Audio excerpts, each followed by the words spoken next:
Bueno, yo soy Lisbeth Sujei y les voy a hablar acerca de la aceptación en la letra de cambio. Sabemos que la figura cambiaria de la aceptación de la letra de cambio lo interpretamos como un acto en virtud del cual el girado admite pagar a su vencimiento una letra de cambio que le ha enviado el girador. Se dice que es un acto voluntario y por consiguiente el girado está en libertad de aceptar o no la letra. Para el autor José Gómez Gordoa considera que la aceptación es un acto en virtud del cual el girado admite pagar a su vencimiento una letra de cambio que le ha enviado el girador. Esta figura se puede descomponer cuando el girador da la orden al girado que el presunto aceptante, el girado no tiene ninguna relación jurídica con el beneficiario o tenedor del documento. Por el otro lado, a palabras del autor Salvador García Rodríguez, dice que la aceptación es un documento por el medio del cual el girado estampa su firma en el documento, manifestando así su voluntad de obligarse cambiariamente a realizar el pago de la letra. También nos define que dicha aceptación debe tener ciertos requisitos, los cuales son la palabra acepto. Esto no es esencial porque puede sustituirse por otra palabra equivalente y su omisión no la invalida. Solo la firma del girado basta para que tenga por hecha. El lugar en que se hace la aceptación, esta debe presentarse en el lugar y dirección señaladas en ella, en lo contrario debe presentarse en el domicilio del girado, y si ésta tiene varios domicilios, el tenedor puede decidir en cuál de todos estos escoger, tal y como lo menciona el artículo 91 de la Ley General de Títulos y Operaciones de Crédito. La fecha de aceptación es otro requisito, que es al momento de tratarse de una letra de cambio giradas a cierto tiempo vista, el girado debe hacer notar la fecha en que acepta, ya que a partir de ese momento empezará a contar el término señalado en la época del pago del título. La firma del girado también, este es el único requisito esencial de la aceptación, ya que el girado debe firmar por su puño y letra en la forma que acostumbre. A mi interpretación, el autor Salvador García Rodríguez tiene la explicación más centrada y simple de lo que trata la aceptación, ya que es más fácil al entendimiento humano y puedes comprenderla siempre y cuando sepa razonar y ya que se trata de una cosa literal en el documento. Básicamente se entiende como la aceptación que el girado de comprometerse a realizar el pago de la letra, es decir, con el requisito esencial que es la firma del mismo. También vamos a pasar al aval, que a mi punto de vista podemos decir que se trata de una garantía más que nada que posees para que se realice el pago ya sea total o parcial de un título de crédito. Viene siendo un acto en el que intervienen dos personas. Raúl Cervantes Ahumada nos cita el Código de Comercio que menciona que el aval simplemente es una fianza cambiaria. Mediante este se garantiza en todo o parte del pago de la letra de cambio. En consecuencia, una institución accesoria de garantía y en esto radica su semejanza con la fianza. Este autor nos dice que tiene dos elementos, el avalista, que es quien presta la garantía, y el avalado, que es aquella persona a la que la garantía se presta. Para el autor Enrique Sarillana, el aval es una garantía de pago del importe de la letra de cambio. Es una declaración cambiaria exclusivamente dirigida a garantizar su pago. En tanto, la declaración cambiaria es una declaración bilateral de la voluntad y la fianza es un negocio jurídico contractual. La persona que garantiza el pago se llama avalista y cualquier persona puede avalar la letra, tratándose de asignatarios, girador, aceptante o endosante, y se expresa por la fórmula por aval. Tal vez todos estos autores tengan un concepto claro y preciso de lo que es un aval, las partes y en qué consiste, todo mediante solo una definición. Vamos a pasar al pago de la letra de cambio, que Raúl Cervantes Ahumada nos menciona que este debe hacerse en el domicilio señalado en la letra. Y si no hubiera señalamiento en el domicilio del girado o de los recomendatarios en su caso. El autor Dávalos Mejía lo clasifica en dos, que es el voluntario y el forzoso. El voluntario no es necesario ejercitar una acción, mientras que en el forzoso es mediante el ejercicio de una acción judicial. Recuérdese que la prueba de un cumplimiento es a cargo de la parte que argumenta como defensa el cumplimiento requisito de jurisprudencia firme. José Gómez Gordoa expresa que el aceptante, el girado, los avalistas y los endosantes anteriores, es decir, todos son suscriptores del título anterior al título de la letra y estos deben pagarla. Uno de los requisitos de la letra es precisamente la orden incondicional al girado de pagar una suma determinada de dinero, si el pago es la meta y el contenido la orden incondicional de pago. Entonces la vida jurídica de la letra también terminará mediante el pago.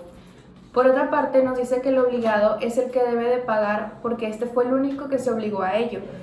Él y los responsables solo son los que responden a la cantidad se pague si el obligado no lo hace, porque también utilizaron el título. Como ya sabemos, este es un requisito esencial de la letra de cambio, tener la orden incondicional de pagar. Realmente es un concepto muy general y por lo tanto se puede entender con facilidad, y más cuando ya tienes el punto de definición de estos autores. Vamos a pagar a lo que es la aceptación por intervención, que es en las relaciones de comercio. Puede suceder que haya personas interesadas en que se acepte una letra o en que ésta se pague. Una vez que se haya aceptado, aunque no sean ellas el aceptante, es decir, que la aceptación, el pago los beneficie y sin que tengan la obligación o responsabilidad de hacerlo. Felipe Dávalos Mejía nos dice que la intervención solo existe en la letra de cambio en dos momentos más importantes que se producen al contratar la obligación cautelar, en la aceptación y el pago. En este punto vamos a concentrarnos en la aceptación, que el autor Raúl Cervantes Ahumada nos dice que puede aceptarse por intervención en todos aquellos casos que se dé una orden antes del vencimiento a favor del tenedor de una letra de cambio susceptible de aceptación. Este se hará constar en la letra de cambio e irá firmada por el que intervenga. Se entenderá que la aceptación ha sido dada a favor del librador. Cuando se haya indicado en una letra a una persona para que acepte o pago en caso necesario, en el lugar del pago del tenedor no podrá ejercer antes del vencimiento su derecho a recurrir contra el que hubiera puesto la indicación, ni contra los firmantes subsiguientes, a no ser de que haya prestado a la letra a la persona designada y que, habiéndose estado negado a aceptar la letra, se haga constar la negativa de un proceso.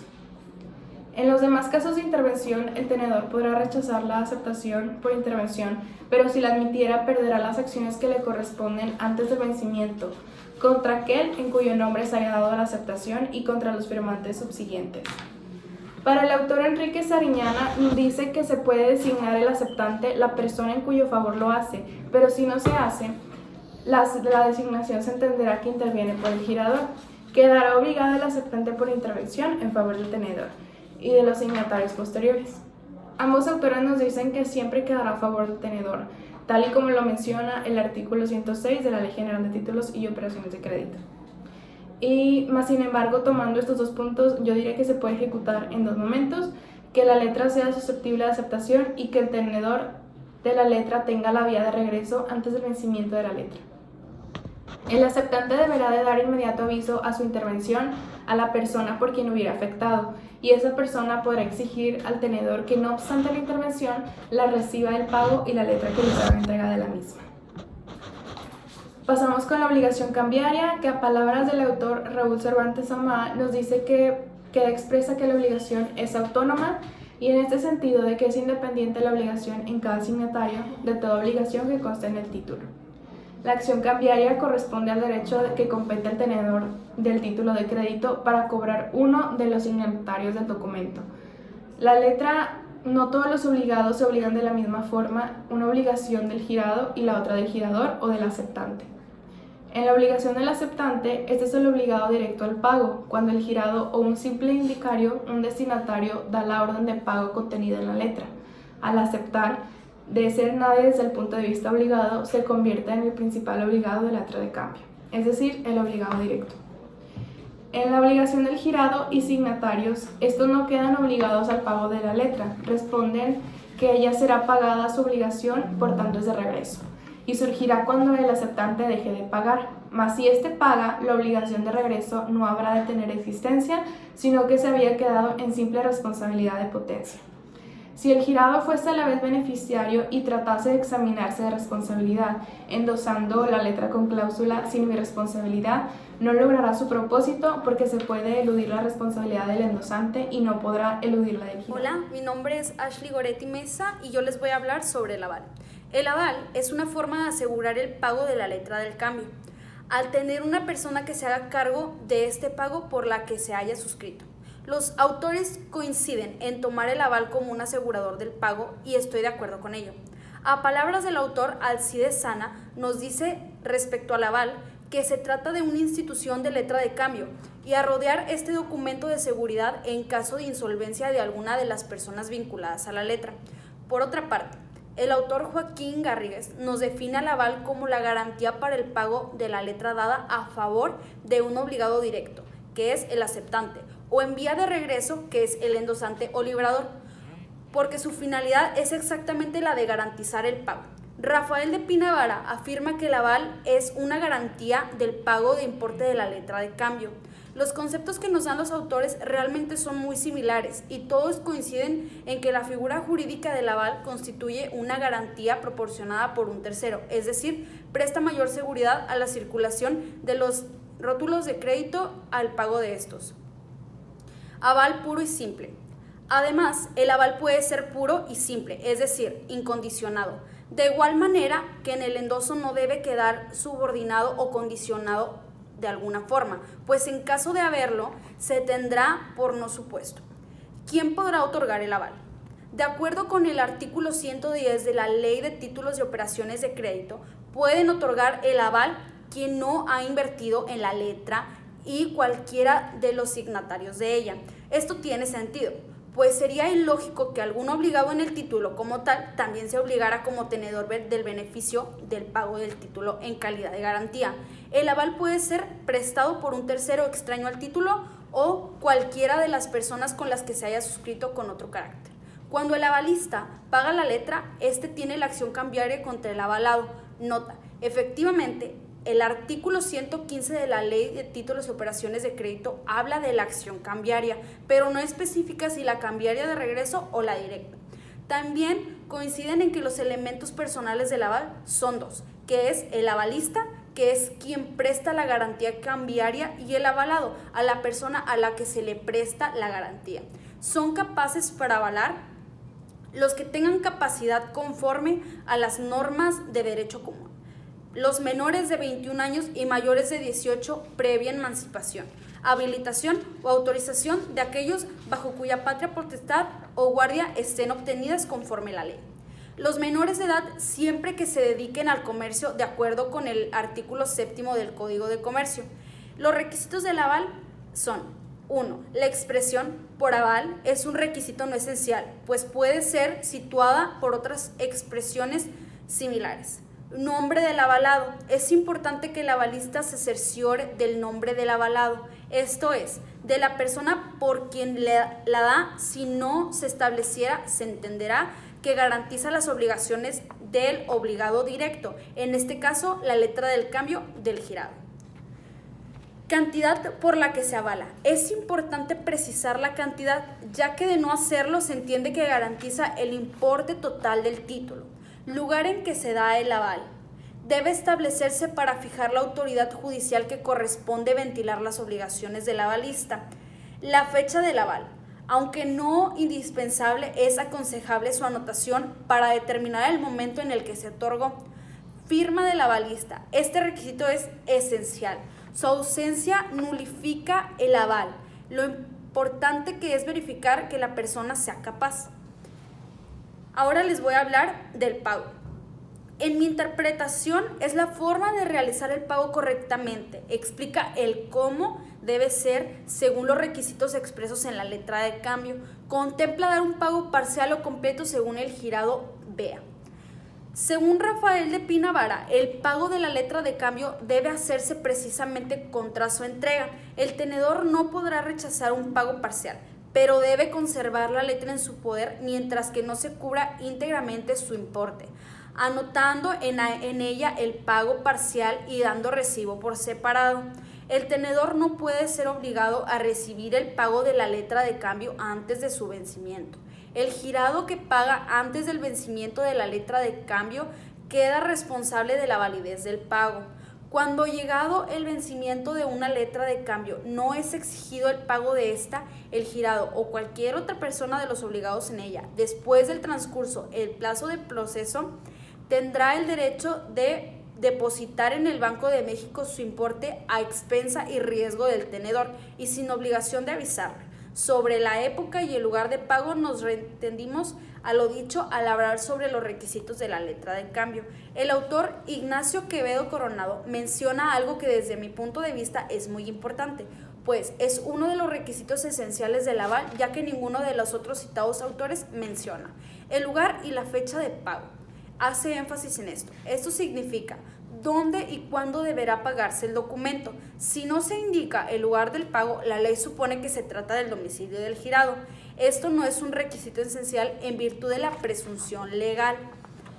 En cuanto a la época, se entiende el momento en el que se haga exigible el título. El artículo 79 de la Ley de Títulos y Operaciones de Crédito menciona las 4 formas de vencimiento: a la vista, a cierto tiempo vista, a cierto tiempo fecha, a día fijo.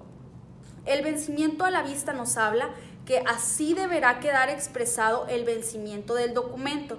Esto significa que el girado deberá pagar la letra precisamente a su presentación, en cualquier día hábil y dentro del plazo legal de 6 meses, salvo plazo más corto convenido entre las partes, pero ninguna antes de 24 horas. Vencimiento a cierto tiempo vista.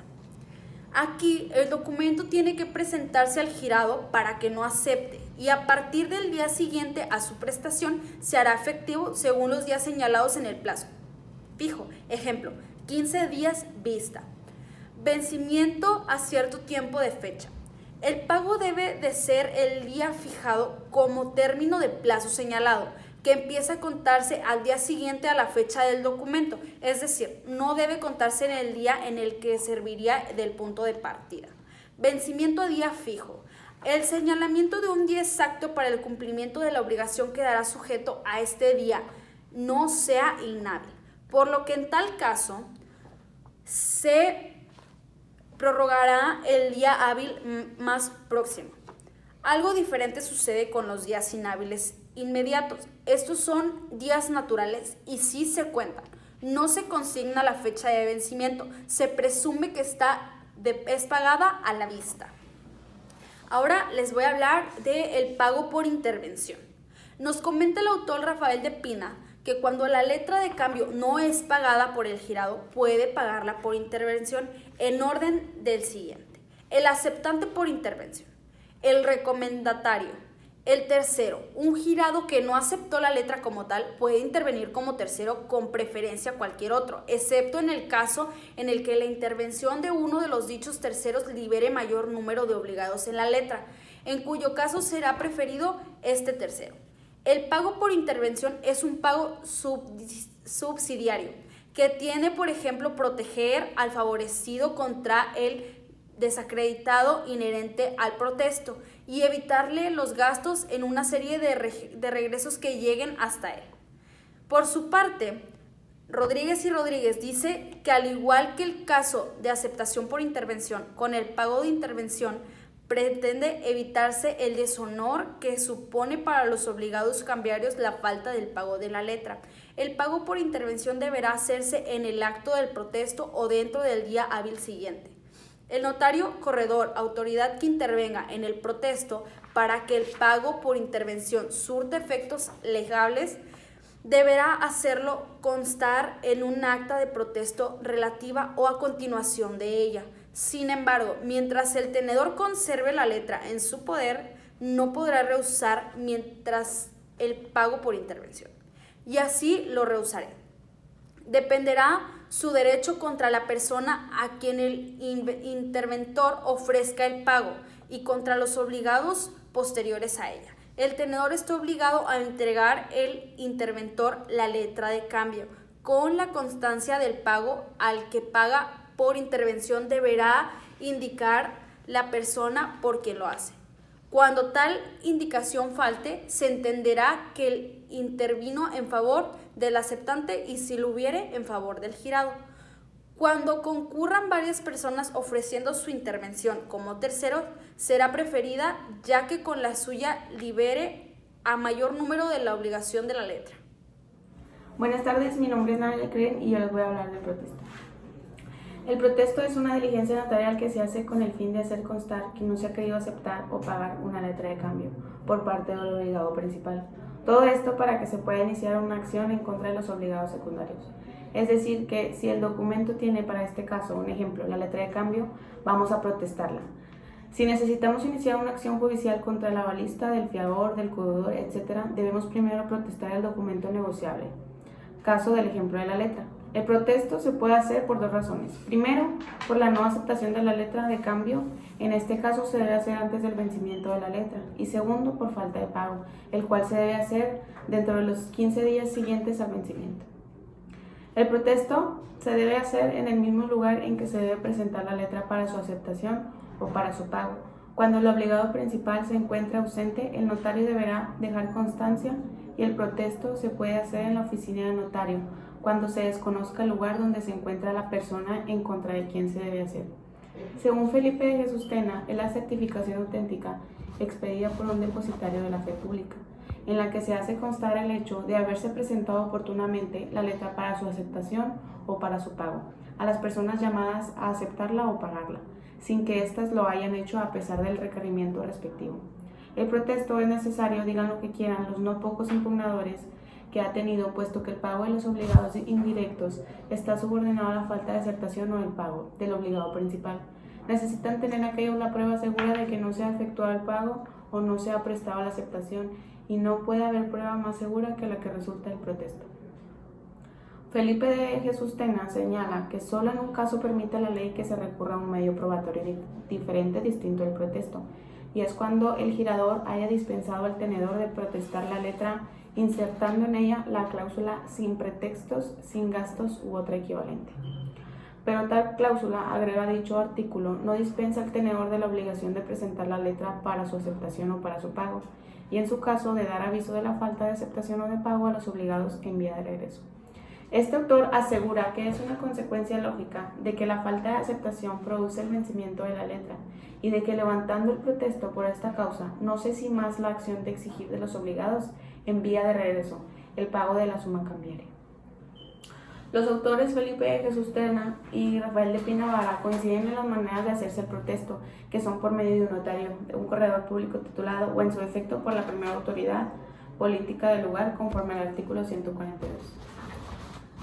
Si la persona contra la que hay que levantarse el protesto no se encuentra presente, la diligencia se entenderá con sus dependientes, familiares o criados, o con algún vecino, y si no se reconoce el domicilio, el protesto puede practicarse en la dirección que elija el funcionario que lo levante. También dice que el protesto, en los términos del artículo 148, debe hacerse constar en la letra o en una hoja adherida a ella. Además, el fedatario que lo practique levantará acta del protesto en la que deberá hacerse constar la reproducción literal de la letra con su aceptación, endosos, avales y en cuanto a ella conste, el requerimiento al obligado para aceptar o pagar la letra, haciendo constar si estuvo o no presente quien debió aceptarla o pagarla, los motivos de la negativa para aceptarla o pagarla, la firma de la persona con quien se entienda la diligencia o la expresión de su imposibilidad o resistencia a firmar, si lo hubiere, la expresión del lugar, fecha y hora en que practique el protesto y la firma de quien autoriza la diligencia. Rafael de Pinavara afirma que el girador o cualquiera de los endosantes hiciere una letra a protestar, podrá exigir, una vez que le haya sido notificado el protesto, que el tenedor reciba su importe con los gastos legítimos y que le entregue la letra y la cuenta de gastos, cuando para tal efecto concurre en que el girador y los endosantes será preferido el girador. Si solo concurren endosantes, lo será el de la fecha anterior. Hay que advertir que las letras a la vista solamente deben protestarse por falta de pago. Lo mismo se observará en el artículo 146 respecto de las letras cuya presentación para la situación sea protestativa. Letras de convencimiento a día fijo o a cierto plazo de su fecha, si no vienen sido presentadas para su aceptación a más tardar el último día hábil anterior al del vencimiento. Las opiniones de estos dos autores se parecen y coinciden en cuanto a la idea y el procedimiento de un protesto. Concuerdo con lo que expresan, porque se basan en el Código de Comercio y la Ley General de Títulos y Operaciones de Crédito. Sin embargo, siento que ambos explican más el procedimiento y no se enfocan tanto en esclarecer el tema ni la idea en sí, sino no dan la idea concisa. Ahora voy a hablarles sobre la acción cambiaria, que es la facultad que la ley le da a ese tenedor legítimo, es decir, a la persona que posee el título para que ejerza la fuerza coercitiva que establece la ley en sus disposiciones legales, para hacer efectivo el derecho que se tiene sobre este título. Existen dos clases de acción cambiaria, la directa y la de regreso. Estamos ante una acción cambiaria directa cuando se interpone en contra del aceptante de una orden de pago, como en el caso de la letra de cambio o las facturas cambiarias. o el otorgante de una promesa de pago en el caso del pagaré o sus avalistas. Es decir, nosotros tenemos un crédito, ponemos 2 codeudores y contra las 3 personas que están obligadas es que procede la acción cambiaria directa. Es decir, a ellos son a los que se puede perseguir para que efectúen el pago de su obligación. Se habla de acción indirecta o de regreso si se instaura contra los demás obligados, distintos del obligado principal, eso es, en contra de los endosantes o sus respectivos avalistas. Es decir, yo tengo en mi título o tenía establecido un derecho, lo negocié o lo pagué con ese título a otra persona, el título fue impagado, entonces la persona a quien yo se lo entregué como parte de pago puede perseguirme a mí y a la persona que lo está firmando en caso de que sea un cheque, por ejemplo, que lo libere otra persona. En la acción cambiaria intervienen el girador, que es el que da la orden de pagar una suma incondicional de dinero, el girado, que es la persona que se obliga a pagar ese dinero, y el beneficiario, que puede ser una persona diferente a quien crea el título. Rafael de Pinavara, en su libro de Derecho Mercantil Mexicano, dice que las acciones cambiarias se le conocen así acciones ejecutivas, derivadas de la letra de cambio. Así el artículo 167 dispone que la acción cambiaria contra cualquiera de los signatarios de la letra es ejecutiva por el importe de esta y por el de los intereses y gastos accesorios, sin necesidad de que se reconozca previamente la firma del demandado. Procede el ejercicio de la acción cambiaria en los casos siguientes: por falta de aceptación o aceptación parcial, por falta de pago o pago parcial, cuando el girado o el aceptante fueren declarados en estado de quiebra o de concurso.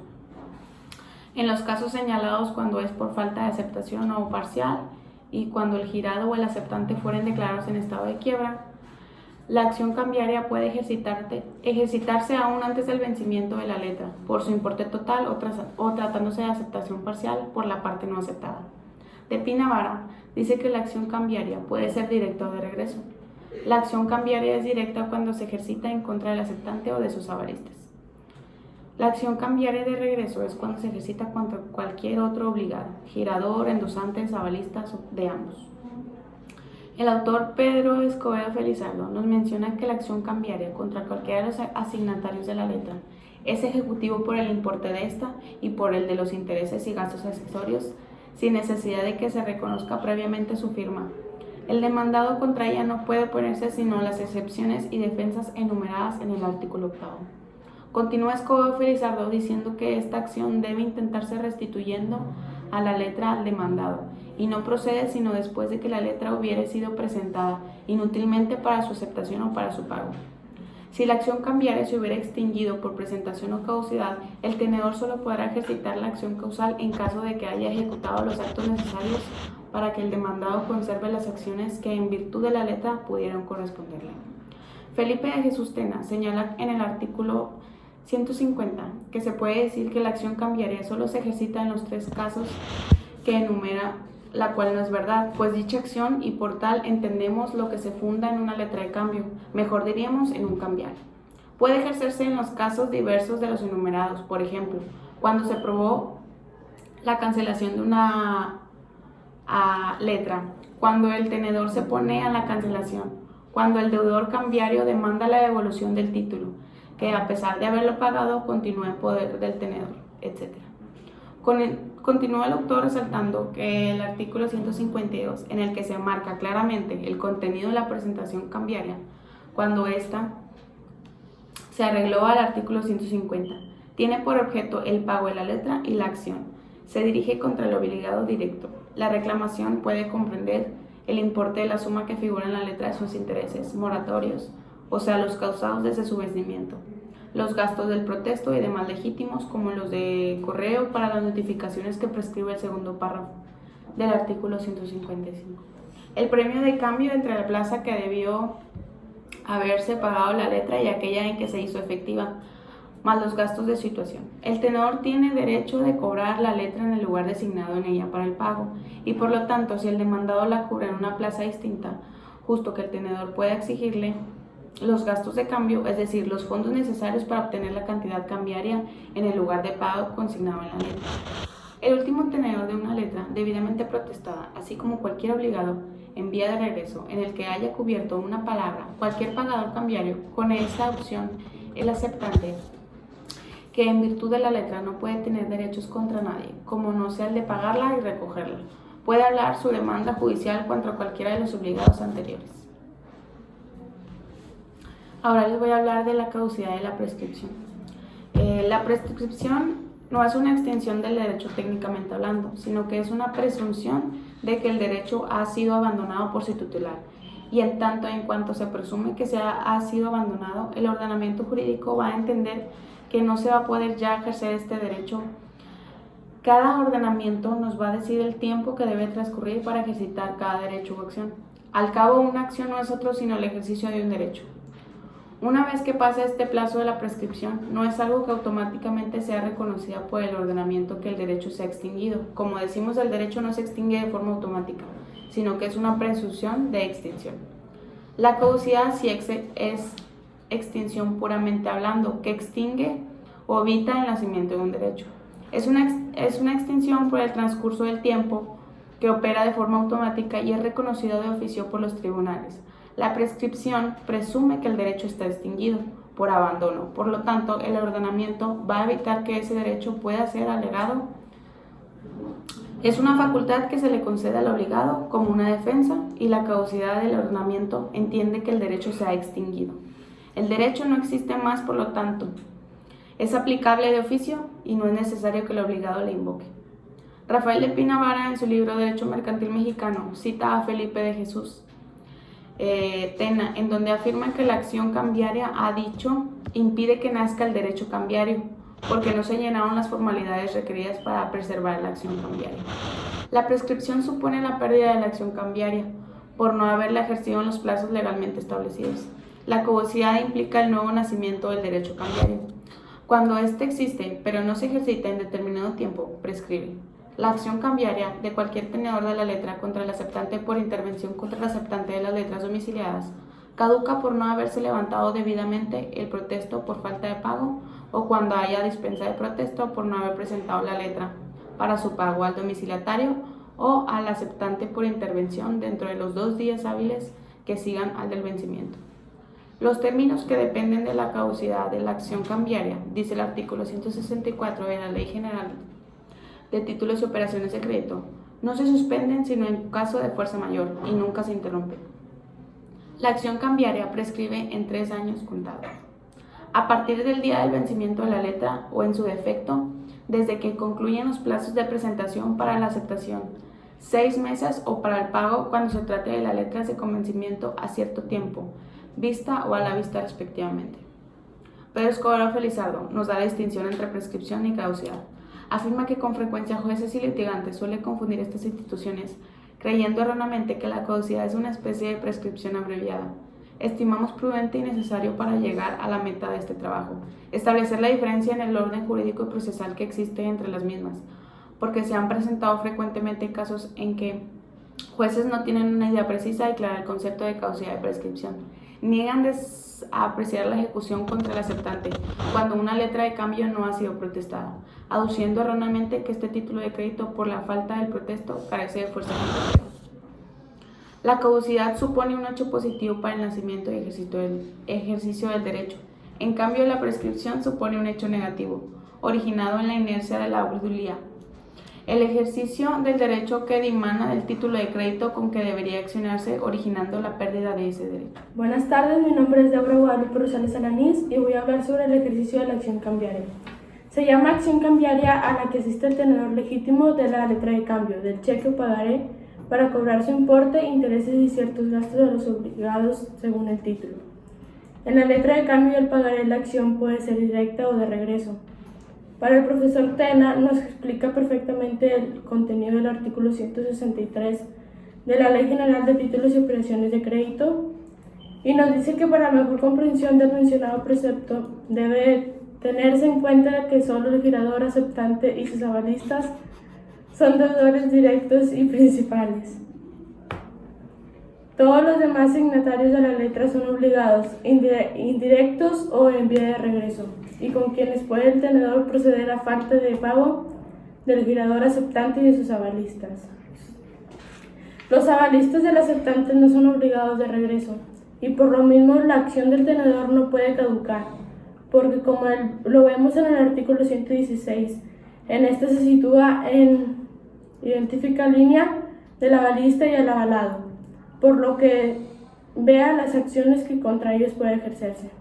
Afirma Mosa que la obligación de garantía para la aceptación o inseguridad de la letra se extiende a los avalistas del girador y el endosante, pero no es verdad que el aval sea para sí mismo una obligación de regreso y que el derecho uniforme haya transformado el carácter del aval del aceptante en una garantía sometida a la condición del protesto. En cambio, el aceptante por intervención sí está obligado en vía de regreso, porque la aceptación por intervención es por honor. Para Francisco López de Goicoechea nos dice que el aceptante por intervención nos puede intervenir con otro fin, con el de liberar de la acción de regreso. En el libro de Derecho Mercantil Mexicano Rafael de Pina Vara nos menciona que la acción cambiaria, también conocida las acciones ejecutivas derivadas de la letra de cambio. En el artículo 163 dispone que la acción cambiaria contra cualquiera de los signatarios de la letra es ejecutiva por el importe de esta y por los de los intereses y gastos accesorios. También nos menciona Rafael de Pina Vara que contra las acciones cambiarias solamente pueden componerse las excepciones y defensas enumeradas en el artículo 8. Procede el ejercicio de la acción cambiaria en los casos siguientes: por falta de aceptación, aceptación parcial; por falta de pago, pago parcial; y cuando el girador o el aceptante fueren declarados en este estado de quiebra o de concurso. Ahora hablaremos sobre la acción cambiaria directa. La acción cambiaria directa es una de las acciones cambiarias, precisamente la que corresponde al tenedor contra el aceptante de regreso. Constituye las protecciones jurídicas especiales de los acreedores cambiarios. En el libro de Derecho de Acción en la Caducidad y Prestación de Títulos de Crédito para Pedro Escobedo, nos dice en el artículo 160 la acción cambiaria del último tenedor de la letra contra los obligados en vía de regreso caduca por no haberse sido presentada la letra por su aceptación, por no haberse levantado el protesto en los términos en el artículo 139 y 49, y por no haberse admitido la aceptación por intervención de las personas que se requiere el artículo 92.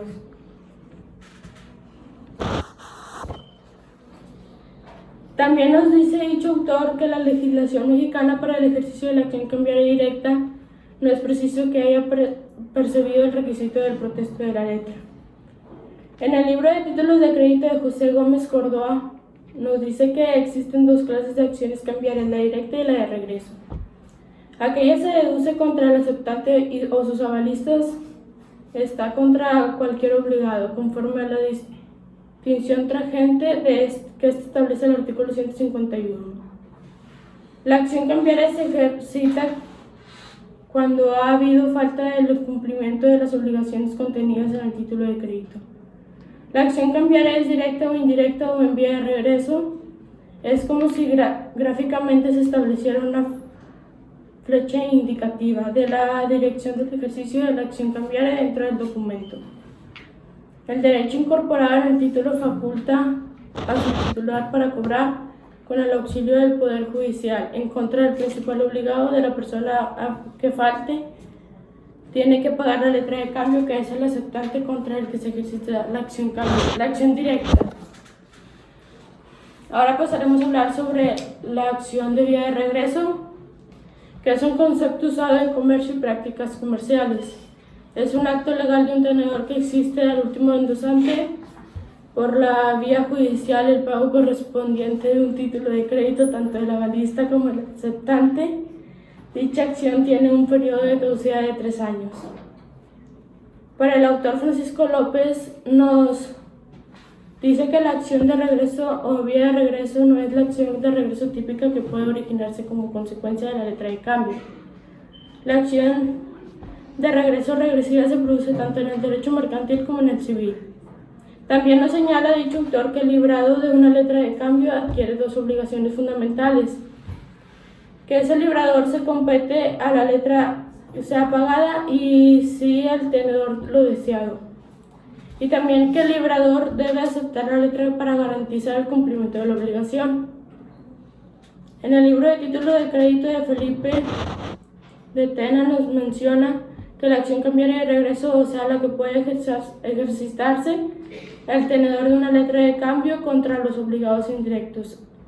Es una acción exclusivamente enderezada al pago, no siempre ha sido así. Todos se encuentran en idéntica línea, obligados solidariamente al pago, pudiendo el tenedor elegir al que le plazca sin tener en cuenta el lugar en que figura en el título, pudiendo perseguir a todos a la vez o algunos de ellos sin perder nunca su derecho contra los que nos hubieran demandado. Buenas tardes, mi nombre es Mariana Vigil Lozoya y yo voy a hablar sobre la letra de resaca. La letra de resaca constituye un procedimiento de reembolso regresivo de una letra de cambio no pagada. Consiste en el giro de una nueva letra contra cualquiera de los obligados al pago en vía de regreso, es decir, se designa así aquella letra de cambio que se emite para recuperar otra anterior que ha sido devuelta, junto con todos los gastos que originó su devolución. La letra de resaca es aquella letra girada por quien tiene acción de regreso contra cualquier obligado o cambiario en la cual se incluye de forma conjunta todas las cantidades adeudadas. En esta definición, dada por el autor Sánchez Calero, nos da a entender que en la letra de resaca va a existir un giro para que haya un reembolso de otra no pagada. Cabe aclarar que a mi parecer esta definición es algo complicada de entender, ya que está enredada en los conceptos utilizados porque nos dice que hay que reembolsar algo que aún no está pagado. Por otro lado, el autor Raúl Cervantes Ahumada define que el tenedor de la letra no atendido podrá comprobar su importe de cualquiera de los obligados, cargándoles y pidiéndoles que le abonen a la cuenta el total que se pudo cobrar en el ejercicio de la acción cambiaria. También podrá el tenedor girar contra cualquiera de los obligados una nueva letra a la vista por el valor de la letra no atendida, más los intereses y gastos legítimos. Esta definición es más práctica de entender porque el autor, con palabras más sencillas, nos interpreta la forma en la que el tenedor pueda hacer ejercicio de la letra de resaca. Por último, Francisco López de Goicoechea dice que la letra de resaca es aquella nueva letra de cambio que el tenedor de otra protestada gira a cargo del librador o de uno de los endosantes para reembolsarse de su importe, juntamente con los gastos de protesto y recambio. Mediante la resaca, el portador de la letra tiene contra el aceptante, contra el librador y contra los endosantes las mismas acciones que tendría si lo fuera de otra letra cualquiera. Por ello, esta letra se llama letra de resaca. Y en su caso, debe ser igualmente protestada oportunamente como si se tratara de una letra corriente y previa readquisición de la misma por el que la libró. Y finaliza diciendo que el nombre de resaca viene porque el tenedor de la primera tuvo que resacar otra letra, es decir, volver a sacar en vista del impago de la anterior letra. Vista todas estas definiciones antes citadas, podemos llegar a la conclusión que los autores Sánchez Calero y López de Goicoechea citan muchas palabras y no explican hasta el fondo el significado de su aportación sobre las letras de resaca, y al momento de leer su escrito hacen que el lector se confunda por tantas palabras sobrantes. En cambio, aunque la definición de Cervantes Ahumada es una de las más extensas, es la más sencilla de entender porque se explica claramente y más detallada, y esto hace que al momento de analizarla es la más concisa para poder comprender el verdadero significado de la letra de resaca. Ahora vamos a pasar al subtema pluralidad de ejemplares y copias. La letra de cambio podrá librarse en varios ejemplares idénticos que deberán estar numerados en el propio título, indicándose además el número total de ejemplares emitidos. Cuando se pague uno de los ejemplares, se extinguirán los derechos derivados de los demás. Cuando hablamos de las copias, nos referimos a que todo portador de una letra de cambio podrá sacar copia de ella, que deberá reproducir todas las menciones del original y también señalar quién es el poseedor del mismo. Este estará obligado a entregar el original a quien sea el portador legítimo de la copia. La copia puede ser endosada y avalada de igual manera que el original y con los mismos efectos. Esto se ocasiona porque cuando la letra no contenga la cláusula única, el tenedor tendrá derecho a que se expidan varios ejemplares. Si se trata del tomador, este derecho lo ejercitará frente al girador, y si se trata de un tenedor, este podrá exigir del signatario que los antecede y así sucesivamente, siguiendo la cadena de regreso hasta llegar al girador. Los varios ejemplares pueden prestarse a confusiones y abusos en el caso de circular separados. Normalmente circulan siempre juntos, pero puede darse el caso de que se separen y desde su separación se convertirán en las letras prácticamente distintas. El girador solo debe aceptar un ejemplar y si acepta varios se considerará obligado tantas veces como ejemplares haya aceptado. El pago es un ejemplar que libera del pago a todos los demás, y la aceptación de uno de los ejemplares es base para que el girador niegue la aceptación de los que se le presten con prosperidad, pues como hemos visto, se obligará tantas veces como ejemplares acepten. Las copias podrán circular separadas del original, pero naturalmente nada podrá exigirse en virtud de la copia a aquel que no haya suscrito o que solo haya suscrito el original. Todo esto antes mencionado lo cita el autor Raúl Cervantes Ahumada, y aunque esté algo extensa su definición, la verdad es que es un texto que se puede comprender con facilidad. Por otro lado, el autor Carlos Felipe Dávalos Mejía nos dice que cuando la letra no contenga la cláusula única, el tomador tendrá derecho a que el girador lo expida uno o más ejemplares idénticos, pagándose todos los gastos que se causen. Estos ejemplares deberán contener en su texto la indicación primera, segunda y así sucesivamente, según el orden de la expedición. A falta de esta indicación, cada ejemplar se considerará como una letra de cambio distinta. Cualquier otro tenedor podrá ejercitar ese mismo derecho por medio del endosante inmediato, quien a su vez habrá de dirigirse al que le antecede y así sucesivamente hasta llegar al girador. El pago hecho sobre uno de los ejemplares libera del pago de todos los otros, pero el girador quedará obligado por cada ejemplar que acepta. La persona que haya remitido uno de los ejemplares para su aceptación debe mencionar en los demás el nombre y domicilio de la persona en cuyo poder se encuentre aquel. La falta de esta indicación no invalida la letra. Todo portador de una letra de cambio tendrá derecho a sacar copias de ella. La copia deberá reproducir exactamente el original con los endosos y demás menciones que figuren en él. También debe indicar dónde termina la copia. La copia podrá ser endosada y avalada de igual manera que el original y con los mismos efectos.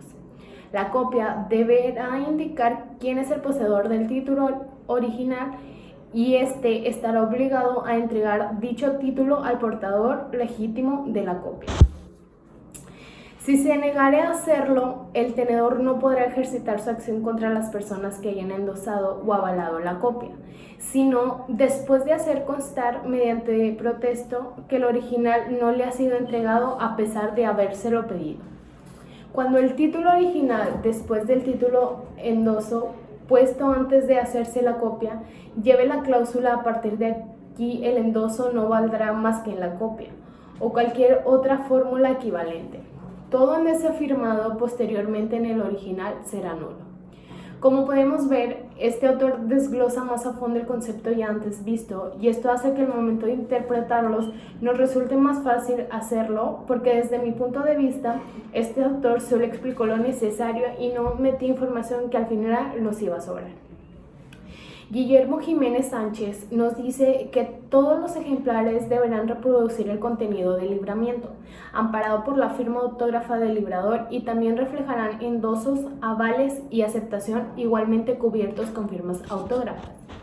Además en varios ejemplares, la letra puede representarse en diversas copias que han de reproducir exactamente el original con los endosos y demás menciones que figuren en él, pero que solo recogen firmas autógrafas en los endosos y avales que con plena eficacia se formalicen en ellas.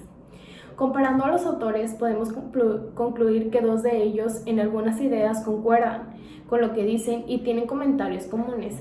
Aunque ya habíamos analizado todo lo que nos señala el autor Dávalos Mejía, es más acertado porque él habla acerca de lo que son los ejemplares y las copias y explica algunos datos importantes que estos deben de contener.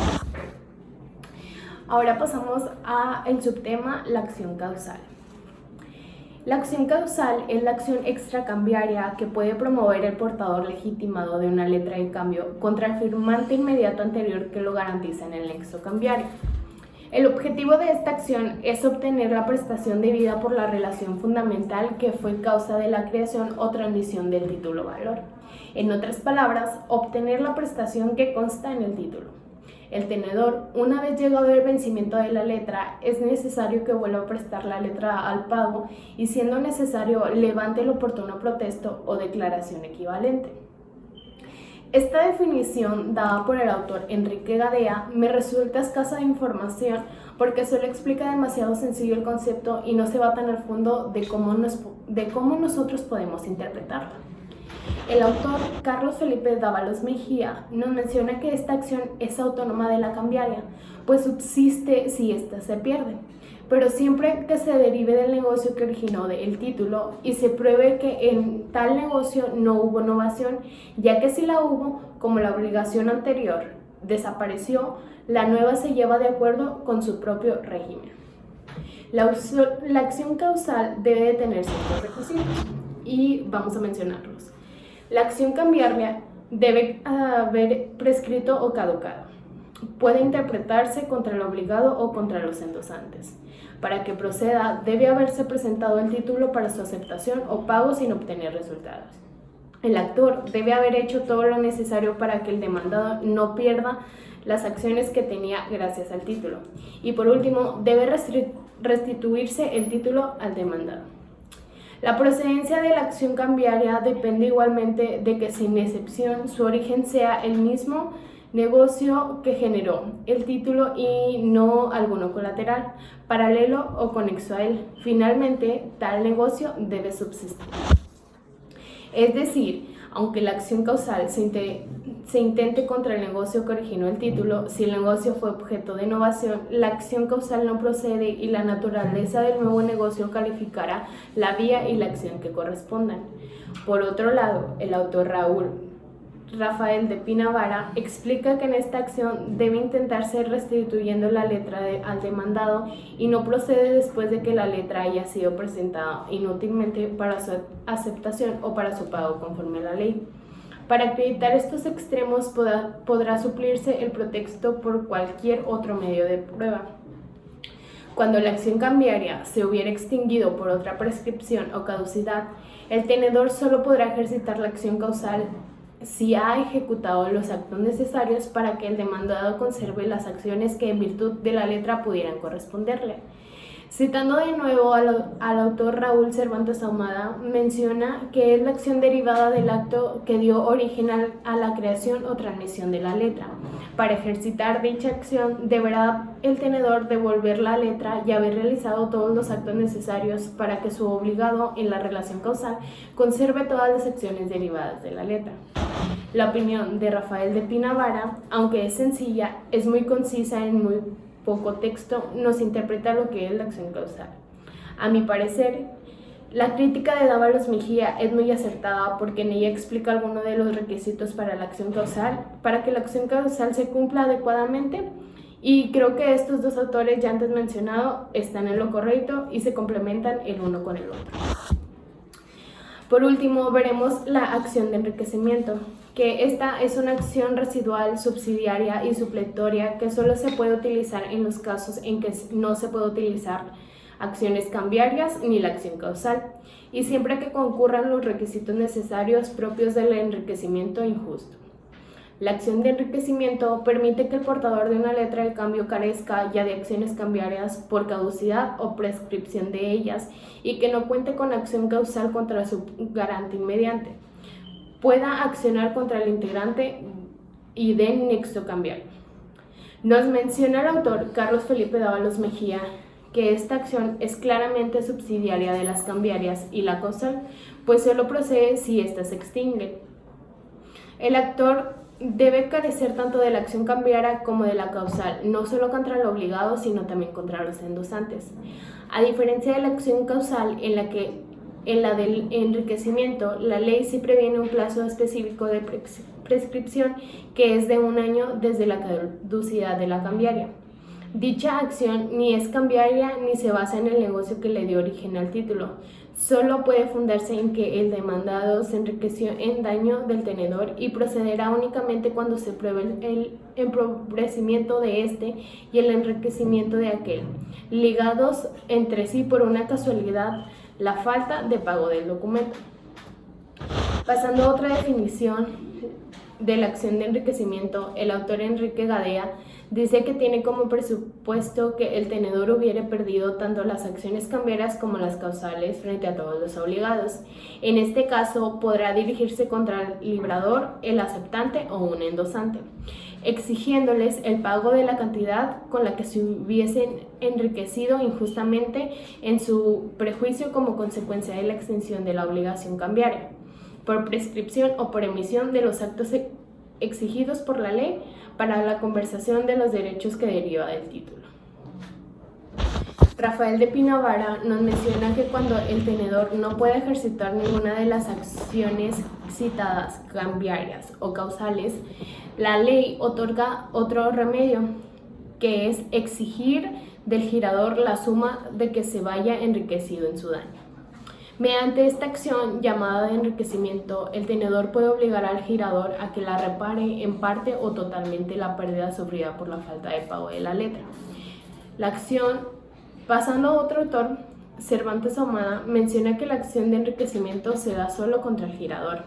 Si el tenedor de la letra perdió la acción de regreso contra el girador por caducidad y perdió también las acciones cambiarias contra los demás signatarios de la letra, puede exigir al girador la suma de que se haya enriquecido en ese daño.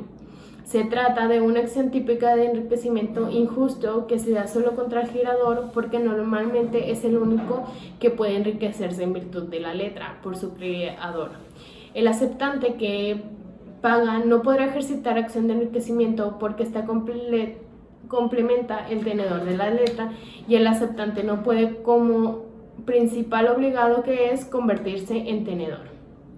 Debatiendo las opiniones de los autores Rafael de Pinavara y Cervantes Ahumada, las palabras de Cervantes Ahumada son algo revueltas, diciendo que el tenedor puede exigir al girador la suma de que se haya enriquecido en su daño cuando perdió la acción de regreso contra él, mientras que Rafael de Pinavara, con palabras más sencillas, nos expone que el tenedor puede obligar al girador a que la repare, hablando de la acción, en parte o totalmente, la pérdida sufrida por la falta de pago de la letra.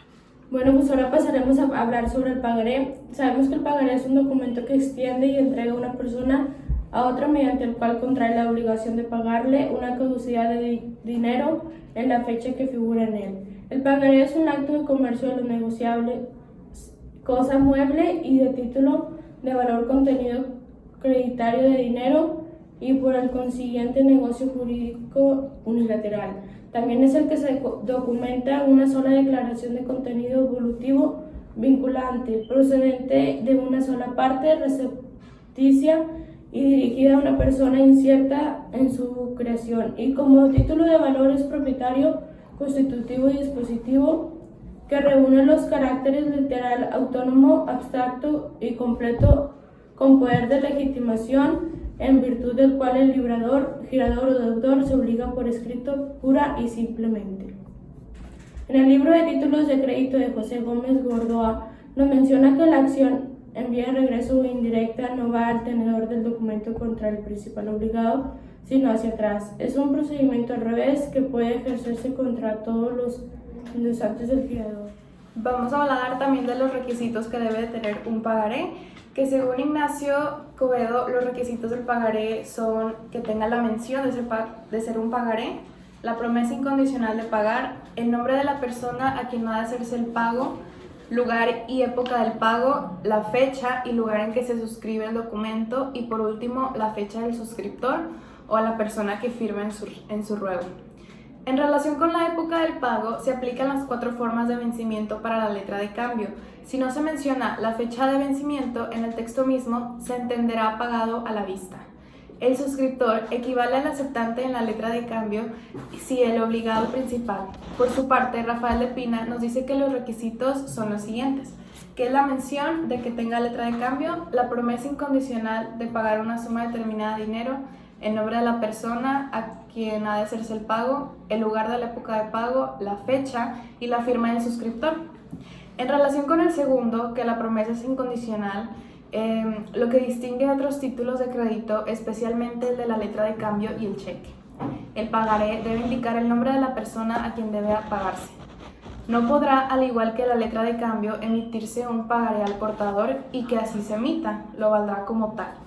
Respecto al lugar del pago, hay que indicar si el pagaré no se consigna, se tendrá como tal en el domicilio del que lo suscribe, y si éste tiene varios, al beneficiario podrá exigir el pago en cualquiera de estos, como ya lo hemos visto en temas anteriores.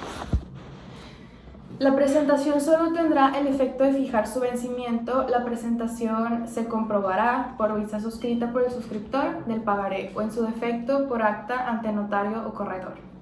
Conviene señalar que el suscriptor del pagaré se considera como aceptante, ya que el obligado directo frente al tenedor se equipara al girado respecto al ejercicio de las acciones causal y de enriquecimiento, ya que es el creador del título de crédito. El clase de tipo de pagaré ordinario se entiende que es un pagaré de título en virtud del cual una persona llamada suscriptor promete y se obliga a pagar a otra, llamada beneficiario, que es el tercero, una determinada suma de dinero en un plazo determinado con un interés o rendimiento. Existen varios tipos de pero vamos a tratar el pagaré con clasificación ordinaria. Este tipo de pagaré es aquel que se regula en el artículo 170 de la Ley General de Títulos y Operaciones de Crédito, y sus efectos son que tiene plena autonomía, lo que quiere decir que su alcance y valor se encuentran inmersos en el documento y no requeriría de ningún otro documento para completar su valor. Que a comparación del pagaré especial, de este sí se derivan la existencia de otro contrato, ya que este les da el origen. Podemos decir que los pagarés ordinarios se da a medida que el otorgante del pagaré no asume ninguna obligación de darle una destinación a la suma prestada, o sea, hay libertad de inversión. Pero adicionalmente hay referencias de pagaré ordinario porque tiene intereses ordinarios. También se habla de pagaré ordinarios bancarios, puesto que los bancos comerciales tienen restricción legal en el crédito. Entonces, cuando el pagaré tiene un plazo bancario por mandato legal y además pactado con intereses ordinarios o corrientes bancarios, hay un control sobre la inversión o el destino de fondos prestados. En pocas palabras, es cuando el otorgante no asume ninguna obligación, es decir, cuando hay libertad de inversión y adicionalmente tiene intereses ordinarios.